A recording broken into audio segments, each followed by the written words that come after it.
Bismillahirrahmanirrahim. Assalamualaikum warahmatullahi wabarakatuh. Apa kabar teman-teman? Semoga kalian selalu dalam keadaan sehat ya. Bertemu lagi dengan Ustazah Ines. Sebelum kita belajar, mari kita berdoa terlebih dahulu. Diangkat tangannya, kita berdoa. Bismillahirrahmanirrahim. Rabbi zidni ilma warzuqni fahma. Rabbi shrah li sadri wa yassir li amri wahlul 'uqdatam min lisani yafqahu qawli. Amin ya rabbal alamin. Baik teman-teman, boleh dipersiapkan buku bahasa Indonesianya ya.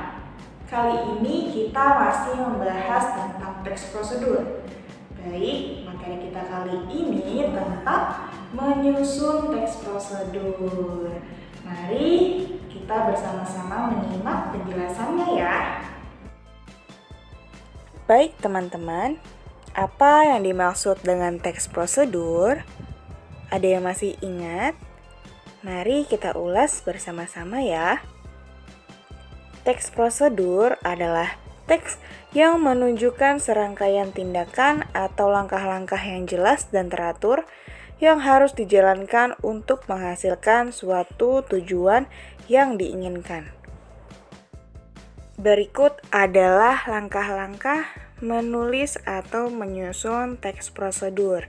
Yang pertama, kita memilih topik untuk teks prosedur yang akan kita buat. Contohnya, membuat nasi goreng, lalu menuliskan pengantar yang menjelaskan tujuan. Apa tujuan kita membuat nasi goreng?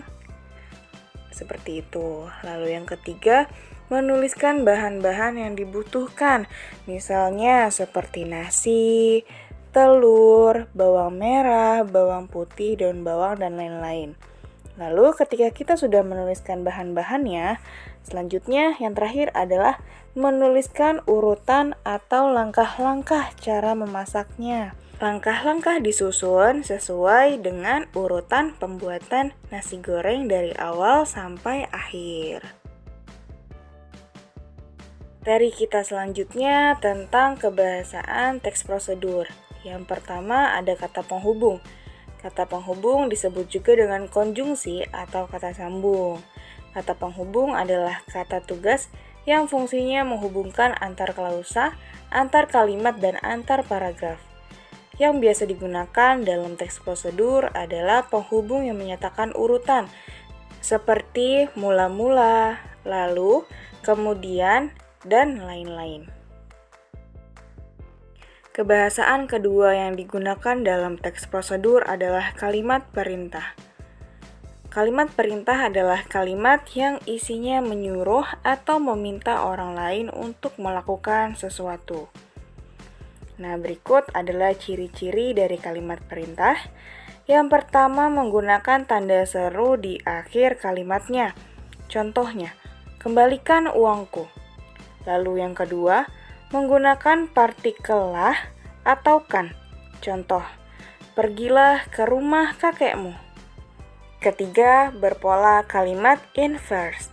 Kalimat yang predikatnya mendahului subjek. Contohnya, bacalah buku itu.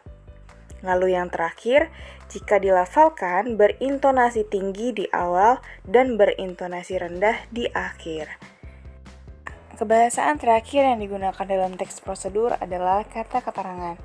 Disebut juga dengan kata adverbial yang berfungsi untuk memberikan atau menambah keterangan kepada kata lain seperti kata kerja, kata sifat, kecuali pada kata benda.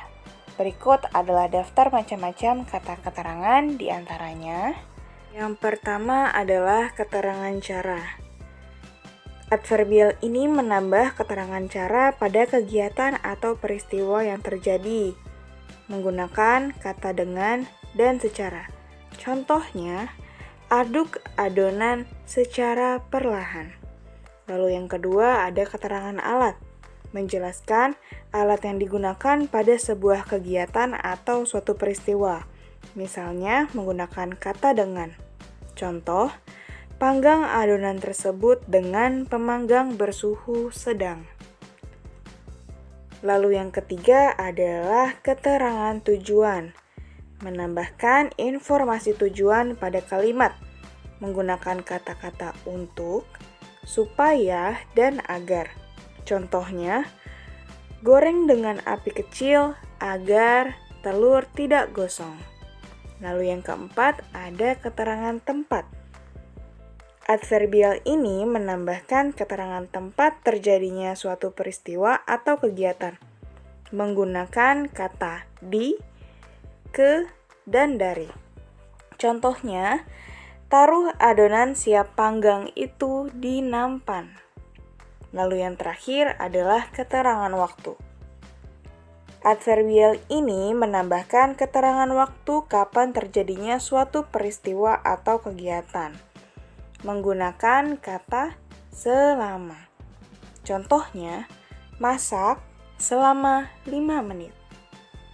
Itu adalah kebahasaan yang digunakan dalam teks prosedur.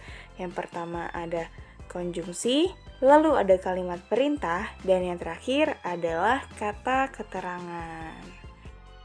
Alhamdulillahirrahmanirrahim. Teman-teman, materi kita tentang menyusun teks prosedur sudah selesai. Diharapkan teman-teman bisa memahaminya dan jangan lupa dipelajari kembali ya. Baik, mari kita tutup pembelajaran kali ini dengan membaca hamdalah bersama-sama. Alhamdulillahirabbil alamin.